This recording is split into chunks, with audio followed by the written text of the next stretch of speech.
దర్శనంకి మేము కూడా వచ్చాము. ఈ ఉత్తర ద్వార దర్శనం చాలా చక్కగా ఉదయం నుంచే చాలా చక్కగా పురోహితులచే చాలా చక్కగా చేశారు. అలాగే మేము వచ్చినందుకు ఈ ఉత్తర ద్వార దర్శనం ముక్కోటి వైకుంఠ ఏకాదశి అంటే అన్ని సప్త ద్వారాలు తెరిచే ఉంటాయి అంటారు. అలాగే ఇక్కడ స్వామి ఉత్తర ద్వారాన్ని నిలిచి ఉన్నారు కాబట్టి చాలా అద్భుతంగా చాలా అద్భుతంగా ఇక్కడ పూజలు అయితే జరుపుతున్నారు. ప్రతిరోజు కూడా మేము ఈ నెల రోజులు కూడా తిరుపతి చదవడానికి వస్తున్నాము. చాలా చక్కగా చేస్తారు. కొండపైన ఈ మంత్రి మంజుల గారు, దొడ్డి రావణ గారు, అలాగే ప్రదీప్ చంద్ర గారు, తాతాచార్యులు వారు ఇక్కడ పూజలు అయితే చాలా చక్కగా రంగరంగ వైభవంగా జరుగుతున్నాయి. ఇలాగే మేము ఇక్కడ వచ్చి ఈ దర్శనం చేసుకున్నందుకు మేము చాలా ఆనందిస్తున్నాము. అలాగే వైకుంఠ ముక్కోటి ఏకాదశి విశిష్టత కూడా మన ఆచార్య వారు చెప్పారు. దీనికోసం ఉదయం నుంచే జనాలు చాలా తండోపతండాలుగా ఇచ్చేస్తున్నారు. అందరూ కూడా ఆ స్వామివారి కరుణా కటాక్షాలు అందరికీ ఉండాలని కోరుకుంటూ సెలవు తీసుకున్నారు. అందరికీ నమస్తే అండి. ఈరోజు DC రోడ్ బాలాజీ లో వెలిసిన మన వెంకటేశ్వర స్వామి గుడికి వైకుంఠ ఏకాదశి సందర్భంగా ఉత్తర ద్వార దర్శనం చేసుకోవడానికి వచ్చాం. చాలా ఆనందంగా ఉంది. చాలా బాగా దేవుడి దర్శనం అయింది. ప్రతి ఒక్కరూ కూడా ఈరోజు దర్శనం చేసుకున్న వాళ్ళకి అనుకున్న ప్రతి కోరిక డైరెక్ట్ గా వైకుంఠానికే మన కోరికలు వెళ్తాయి కాబట్టి స్వామి దగ్గరికి అన్నీ తీరుతాయని అందరికీ నమ్మకం. ఇంత మంచి చక్కటి కార్యక్రమాన్ని భగవంతుడు మనకి అవకాశం ఇచ్చాడు. ఇది అందరూ సద్వినియోగం చేసుకోవాలి. అలాగే ఇక్కడ మన దుర్గారావు గారు, మంత్రి మంజుల, రామలక్ష్మి పెద్దలంతా కూడా చాలా మంచిగా ఏర్పాట్లు చేశారు.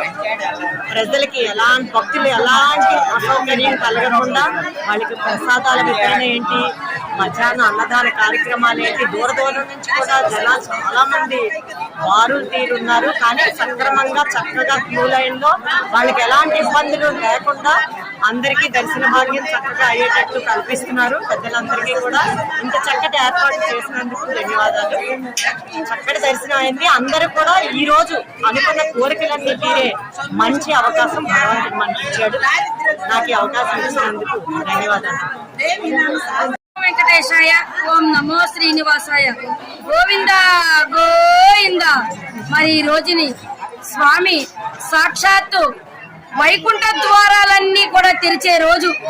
ఈ రోజు ఈ యొక్క ముక్కోటి ఏకాదశిని పురస్కరించుకొని గాజువాక నియోజకవర్గంలోనే ప్రపంచంలోనే 5వ ఆలయంగా ఈ యొక్క ఆలయము ప్రసిద్ధిగాంచింది.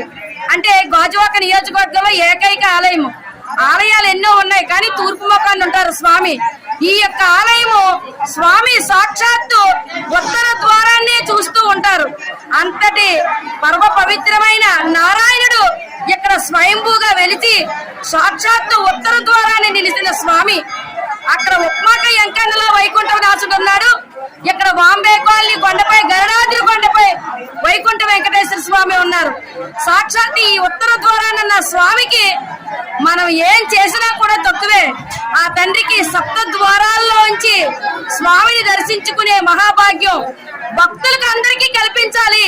అందరికీ కూడా స్వామిని అనుగ్రహం పొందే అవకాశం ఉండాలని మరి ఎంతో చక్కగా ఆ నారాయణుడు శాసపానుపు పైన పవలిస్తూ దర్శన భాగ్యం ఇస్తూ మరి అలాగే సప్తద్వారములో ఉత్సవ విగ్రహాలతో స్వామికి దర్శన భాగ్యం అందిస్తూ గర్భగుడిలో ఉన్న ఆ శ్రీమన్నారాయణుడు గర్భగుడి దర్శనం ఇప్పిస్తున్నామంటే ఎంతటి పుణ్యమైన ఈ రోజు ఎంతటి పర్వదినమో.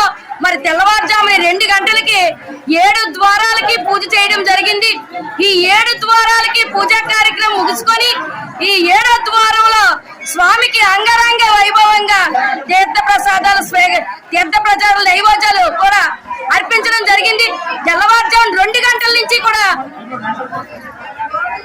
భక్తులు తండోపతండాలుగా వచ్చి స్వామిని సేవిస్తూ మరి ఎక్కడికక్కడ మరి చాలా చక్కగా పోలీసు వారు మాకు చాలా చక్కగా మాకు సేవలు అందిస్తున్నారు. ఎందుకంటే పోలీసు వారికి కూడా చెయ్యెత్తి దండం పెట్టాలి. ఎందుకంటే తెల్లవారుజాము నుంచే పోలీసు బందోబస్తు అంతా వచ్చి ఎక్కడ కూడా ట్రాఫిక్ గాని జనాలు గాని ఎక్కడా నిలబడుకోకుండా చాలా చక్కగా పంపిస్తున్నారు. మరి 50 సేవకులు 100 సేవకులు కొలువు తీరు ఉంటారు.